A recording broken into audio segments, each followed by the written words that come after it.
The rain had not touched Minas Tirith in weeks, yet the city smelled of damp stone and old storms. Along the seventh tier, where the white walls caught the morning sun, a crowd gathered outside the king's hall. They weren't shouting or rioting, just standing, whispering, as if some wind had carried news too dangerous to be spoken aloud. Inside, torchlight trembled against marble pillars. The vast chamber was quieter than the streets, but no less heavy. King Elisar sat at the high seat, his crown resting more like a burden than a jewel. Before him stood a rider cloaked in travel stains, his eyes red from sleepless miles. He bowed, but not too deeply. "My lord," he said, voice low. "They speak of remnants in the north. Of wood and crystal, hidden by one who died unrepentant." The words dropped like iron into still water. No name was spoken, but all who listened felt the shadow of it creep across the hall. Saruman. The traitor, the white hand that had betrayed both men and the earth itself. His body had fallen, his scheme shattered, yet his cunning lingered like smoke that refuses to lift. A staff broken in the mud was not simply wood, it was a key, a tool shaped by years of bending the world to one will. Even splintered, it could corrupt. Even silent, it could whisper. Elisar's gaze did not waver, but his fingers tightened on the carved arm of his throne. "Rumor," he said carefully. "Rumor feeds on fear." The rider swallowed. "And fear feeds on truth, my lord. The shards may still lie where he hid them. Orcs scavenge the valleys. Dunlending tribes search the rivers. They do not seek treasure, they seek what remains of him." The silence thickened. A decision was forming, heavy as the city walls themselves. Among the listeners was a young man who could not keep his hands still. His name was Elberon, son of a minor Gondorian house, but his bearing was not minor at all. He stood with the restless pride of someone who had lived too long in the shadow of greater names. His father had fought in the Ring War, and men still spoke of it over fires. Elberon had been too young to fight, too young even to understand the taste of fear. He had inherited peace, and peace made his blood itch. When the king's words slowed, Elberon stepped forward before wisdom could stop him. "Let me ride," he said. His voice cracked slightly, but he did not flinch. "If the shards exist, I will find them. I will see them undone." A murmur stirred. Some smirked at his youth, others frowned at his audacity. Yet Elisar only studied him. The king's eyes were old eyes, sharpened by wars won and losses carried. He did not look at Elberon's blade, nor his armor, but deeper, as if weighing marrow. And then came a sound from the side of the hall, a chuckle, low and gravel-thick. Gimli, son of Gloin, his beard braided with silver threads, leaned against a pillar. "The boy's mad," he said, though there was no malice in it. Madness can be useful. But he'd not last an hour without someone to keep his skull from splitting. From the shadow beside him, a tall figure stirred. Legolas of the woodland realm stepped forward, his gaze calm, his words measured. "If the staff remains, it must be found and ended. I will go not for Gondor, not for vengeance, but because the shadow of one wizard should not poison the age of men." The chamber shifted, a current of decision pulling the silence taut. Aragorn, king, ranger, friend, finally stood. His voice carried like steel drawn from a sheath. "Not an army," he said. "Armies trample truth. A small company will go swift, unseen, unwavering." He looked at Elberon, then at the elf and dwarf who had once walked every road of peril beside him. "You three shall carry this burden. And if you find the shards, you will not guard them, you will not study them. You will destroy them before they destroy you." The rider bowed out. The hall emptied. Only the chosen three remained, their fates suddenly braided. Elberon's pulse raced, Legolas's eyes narrowed in thought. Gimli grumbled something about ill chances and sharp axes. Far beyond the white walls, the land waited scarred hills, restless forests, and whispers that had never truly gone quiet. Somewhere in those broken places, a dead wizard's hand still reached out, grasping for power through the fragments of his staff. And now, whether ready or not, 3 souls carried the last chance to silence him forever. The story began not with victory, but with a rumor, and a rumor was enough to start a war. The gates of Minas Tirith opened at dawn. Pale light spilled across the stone causeway as 3 riders set out, their shadows long against the white road. Behind them, the city shimmered with banners and bells, the face of peace. Ahead, the land stretched dark and scarred, a reminder that peace was only the thinnest skin over old wounds. Elberon rode at the center, his horse skittish beneath his eager hands. He kept glancing sideways, stealing looks at his companions as if to confirm this was real, a dwarf with an axe that seemed almost larger than the rider himself, and an elf whose gaze never lingered on the ground but drifted upward, restless with thought. Gimli noticed the glances, of course. "You'll rub your eyes raw staring like that, lad," he grunted. "A journey is walked forward, not sideways. Unless you plan to ride into trees." Legolas's lips curved faintly, though his voice was mild. "Perhaps he is measuring us, wondering whether old legends can bleed and break like men." Elberon flushed, but did not look away. "I know legends," he said quickly. "I grew up hearing them. But stories end. You are still here. That means you chose to keep living, and I wonder what kind of choice that takes." The words hung between them longer than he intended. Gimli shifted, muttering something about elf words in a man's mouth, but Legolas inclined his head slightly, as if filing the question away for later. The road carried them down into the Pelennor, where the fields had begun to heal. Young wheat sprouted in soil once blackened by fire. Farmers bent over furrows, their eyes following the riders with guarded gratitude. Peace was new here, too new. The scars of siege were not yet memories, but daily burdens. By nightfall they reached the riverbank. The Anduin flowed broad and slow, its waters glinting with moonlight. They made camp in the lee of a ruined tower, a stone husk once raised to watch the borders. Its empty windows gaped like sockets staring into the dark. Around the fire, Elberon tried not to show how tightly his hand gripped his sword hilt. Silence pressed heavier than the river's current. At last, Gimli broke it with a snort. "Tell me, boy, do you even know why you're here? Beyond pride, I mean. Pride sharpens a blade, but it won't stop it from breaking." Elberon met his gaze. He wanted to say courage, duty, destiny, all the words that filled speeches in the city's square. Instead, he surprised himself. "Because I don't want to be useless. My father fought when I could not. He stood in shadow so that I might live in light. And now the shadow grows again. If I don't stand, then what was the point of him standing at all?" Gimli grunted, softer this time, as if the answer was less foolish than he'd expected. Legolas, silent until then, spoke with a voice that carried like wind in branches. "The shadow does not grow only in the world, young one. It grows in men who believe they are strong enough to master it. Remember that when temptation comes, for it will." The words unsettled Elberon. He stared into the fire, wondering what the elf had seen that gave his voice such certainty. Before sleep took them, the wind shifted. From the east, faint and ragged, came the sound of a horn. Not a call of Gondor, nor the clean cry of Rohan's riders. This was harsher, broken, a sound that belonged to wild men, or worse. Legolas rose in an instant, bow in hand. Gimli's axe scraped stone. Elberon's heart hammered. They waited, listening, but the sound did not come again. The night grew still, almost too still. Morning brought no answers, only unease. Tracks marked the far side of the river, heavy, clawed, dragging. Orc spoor, unmistakable. Yet here they were, miles from the Black Lands, in a country meant to be cleansed of that filth. Gimli spat into the dirt. "Vermin don't vanish just because a crown says the war is over." Legolas's eyes narrowed. "And vermin are drawn to carrion. Something calls them westward still." Elberon bent over the prince, touching the earth as if it might yield more.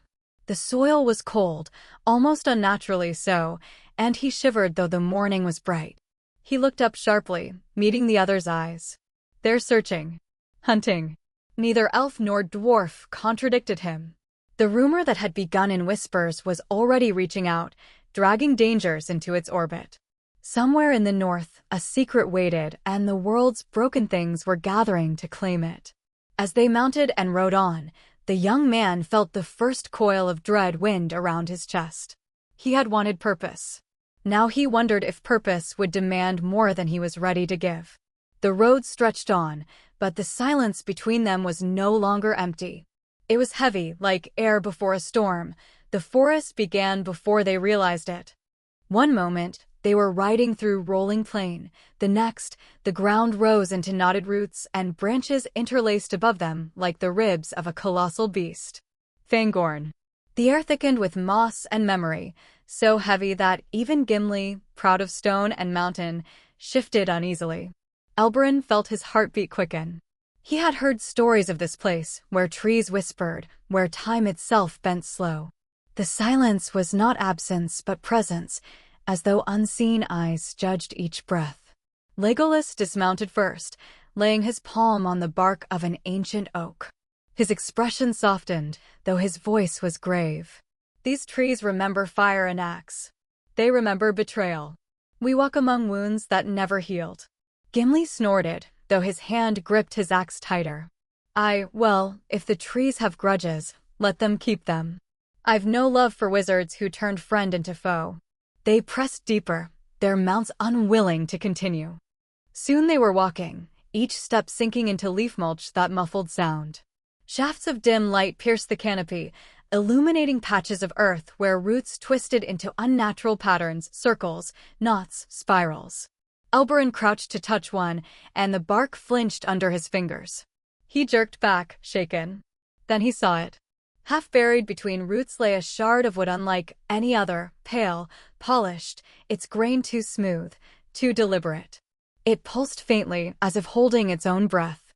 The moment Elberon's eyes fixed upon it, a cold whisper slithered through his mind. Take it, and prove yourself. Why follow when you can command? The voice wasn't sound but sensation, a pressure that pressed behind his eyes. He reached without meaning to. His hand hovered inches above the shard when a heavy grip closed around his wrist. Stop. Gimli's growl was low, dangerous. His eyes, for once, held no humor. Do not touch what you don't understand. Elberon pulled back, shame and defiance warring in his chest. I wasn't. Yes, you were, Legolas said, his tone cutting but not unkind. His gaze was fixed on the shard, as if the very sight of it pained him. The staff was not wood alone. It was will, bound and sharpened. Even broken, it remembers its master's hunger. And now it seeks another hand. The roots around them creaked. Branches shifted overhead with a groan like ancient voices stirring. A shadow moved between trunks, slow, fast, deliberate. Then the forest spoke. Why do you take what should be left? The voice was deep, like mountains grinding. From the gloom emerged Treebeard, his eyes vast pools of green light. Moss clung to his beard, and his limbs were both tree and man. He looked at them with patience and sorrow. Elberon bowed instinctively, though his knees shook. We seek only to end what Saruman began. If this shard remains, it will draw evil again. We must destroy it. Treebeard studied him for a long, aching silence. Destroy, he murmured. Men always destroy.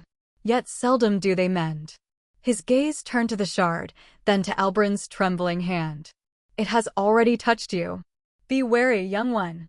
What roots in your heart may grow faster than you think. Before Elberon could answer, the forest itself shuddered.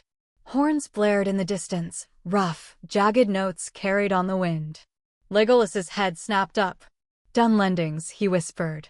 Treebeard's great arms moved, pulling shadows into form. They follow the shard.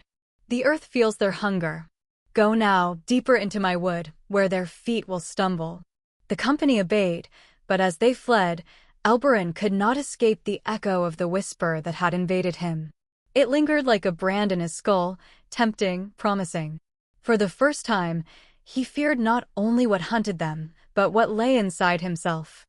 When they reached a clearing, breathless and hidden under Fangorn's canopy, Gimli rounded on him. I saw your face. You wanted it. Elberon's chest tightened. He opened his mouth to deny it, but the truth sat too heavily on his tongue. At last he forced out, I did. And it terrified me. Legolas's hand rested briefly on his shoulder, firm as a vow. Then remember that terror. It may be the only shield you have. Above them, the branches shifted, blotting out what little sky remained. The forest was no longer just a setting, it was a judge, watching. Somewhere beyond, enemies closed in. But the greater enemy, Elberon now realized, might already be inside his own heart. The road ahead was no longer a quest to destroy a relic. It had become a battle for his very soul. The forest thinned as the company pressed northward. Fangorn's roots released them grudgingly, and the plains opened once more, raw under the late sun. For a brief hour, it almost felt like freedom until they saw the dust. Riders approached from the east, their banners marked with the golden horse of Rohan. Relief flickered across Elberon's face. Allies. Safety. But Gimli only muttered into his beard. Safety's never been born out of horse hooves. The riders reined in, their leader dismounting with practiced ease. His name was Degeric, a scarred veteran with sharp eyes and a smile that never touched them. He saluted briskly. By order of King Eomer, we've been sent to escort you across the plains. Word travels fast, even in shadow. Elberon bowed in thanks, but Legolas lingered, unreadable.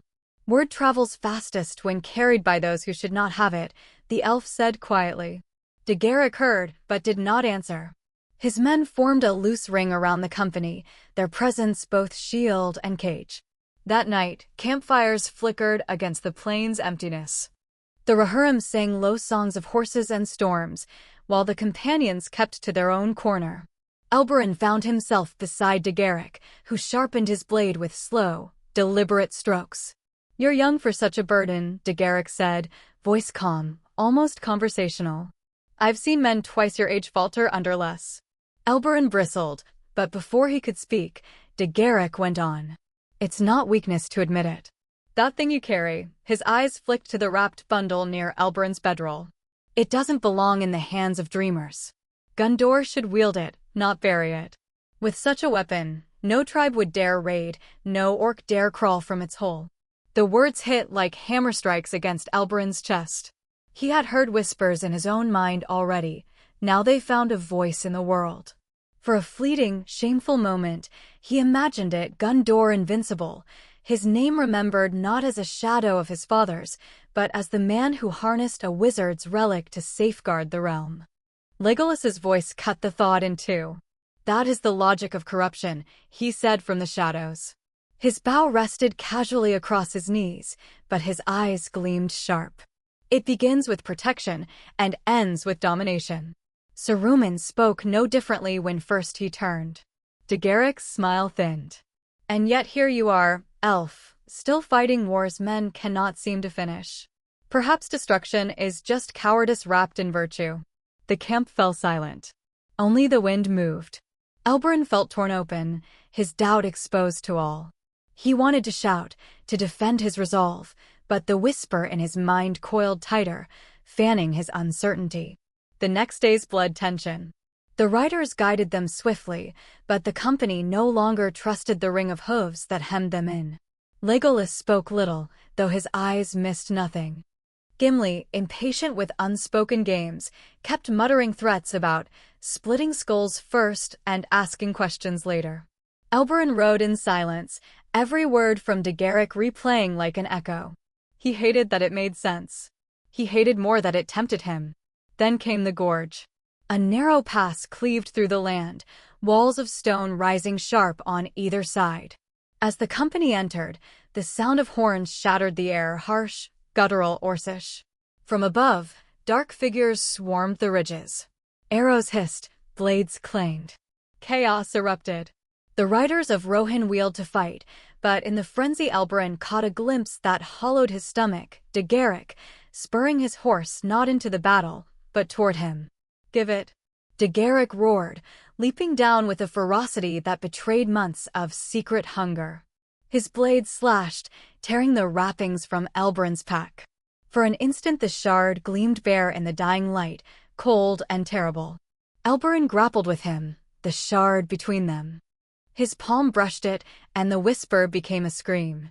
Visions seared his mind, cities bowing, banners raised, a world bent into perfect order beneath his command. The ache of inadequacy, the weight of his father's shadow, all soothed in that single, blinding promise. For a heartbeat, he wanted it. He wanted it more than air. Then Gimli's axe flashed, knocking Degeric aside. The dwarf's roar snapped the spell's hold, but Elberon's hands still trembled, clinging to a hunger he could not admit aloud. Above them, the battle raged. Orcs pressed harder, Dunlending war cries echoing off the stone. The gorge became a crucible where trust shattered and temptation burned raw. Legolas's voice rose over the din. Elberon, choose now. And in that moment, with blood and betrayal thick in the air, the young man realized the true enemy was not only around him, but within him. The gorge bled chaos. Orcs shrieked from the ridges, their arrows blackening the air. Dunlending horns echoed like wolves baying at a hunt. The Rohirrim fought desperately, but their ring had collapsed into scattered knots of riders, steel flashing in the dust. And in the center of it all, Degeric. He rose from the ground, the shard clenched in his fist.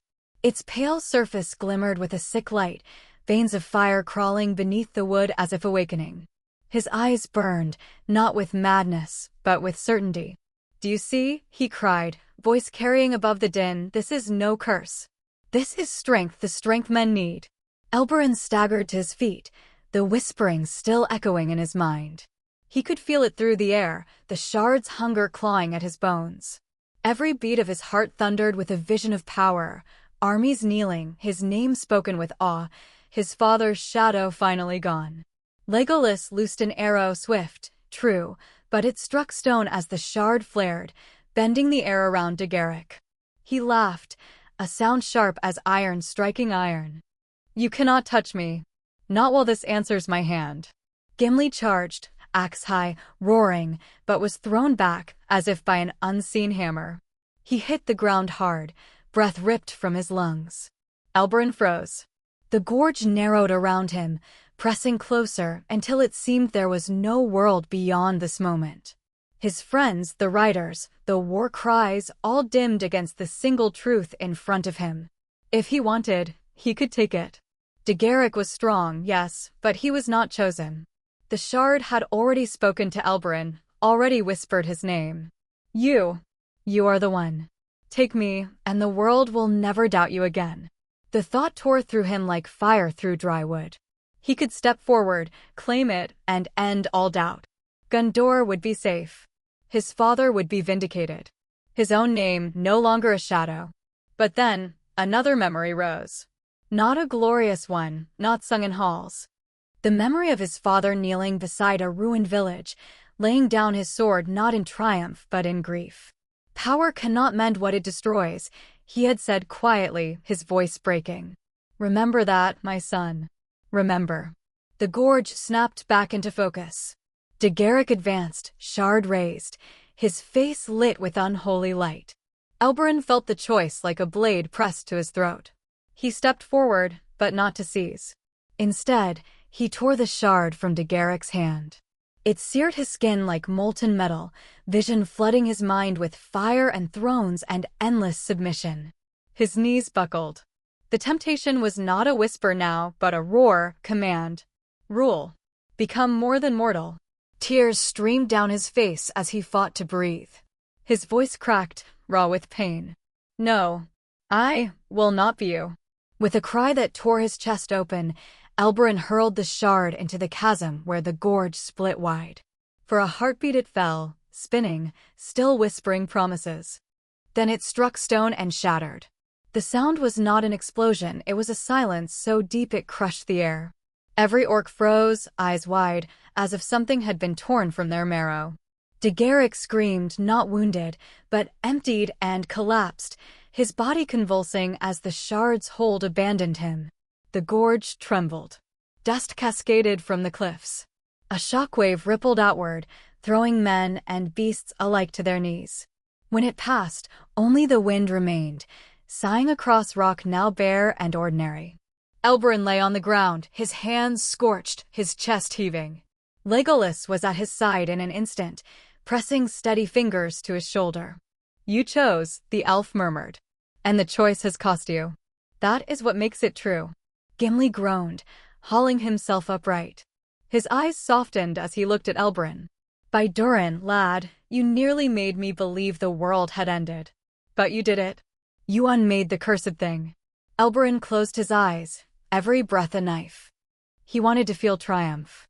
Instead, he felt hollow, burned clean. Perhaps that was the point. Degeric lay nearby, broken but alive, his eyes emptied of fire. When he looked at Elberon, there was no hatred left, only despair. It should have been me, he whispered, voice brittle as ash. Elberon could not answer. The truth was harder. It could have been any of them. The battle around them dissolved, orcs fleeing into the dark, Dunlendings scattering like leaves. The riders of Rohan gathered, bewildered but alive. And in the silence that followed, the three companions stood scarred, weary, and forever changed. The shard was gone. But the shadow it left would linger, not in the land, but in Elberon's heart. The gorge lay behind them, silent now, stripped of its whispers.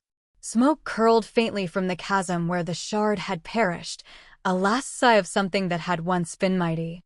No triumph echoed there, only absence, as if a shadow had been peeled from the world and left raw air in its place. Elberon's hands were blistered, his body weary beyond reckoning, yet it was the silence inside him that weighed most. For days, the shard's voice had coiled around his thoughts, feeding doubt and promise alike. Now it was gone. And still, in its absence, he wondered if some part of him missed it, not for its power, but for the terrible clarity it had offered. The riders of Rohan buried their dead in the gorge's shadow. Degeric sat apart, bound and silent, his eyes fixed on nothing. Once he had been a trusted captain, now he was a man hollowed by desire, left to face the ruin of his choices. Elberon looked at him and saw not a villain, but a mirror, a warning of what might have been. Legolas noticed his gaze. "Do not despise him too quickly," the elf said quietly. "He is what any of us could become, if we mistook strength for wisdom." Gimli spat into the dust, though his voice softened. "He'll carry that burden longer than any rope could bind him. A shard breaks clean. A soul takes longer." Their road back was slower. The land seemed altered, or perhaps only Elberon was. The plains no longer looked like endless promise. They felt fragile, always at risk of new scars. The sky was wide, the fields green, yet he understood now how thin peace truly was, stretched tight as cloth over stone. Nights were restless. Sometimes he dreamed of the shard not as it had been, but as it might have made him. He would wake sweating, hand clutched to his chest, afraid that some ember still glowed inside him. Each dawn, he checked himself in silence, measuring whether his will was his own. And yet, there was also relief. Relief that he had chosen, when the moment demanded it. That choice did not erase temptation, but it proved he was not its slave.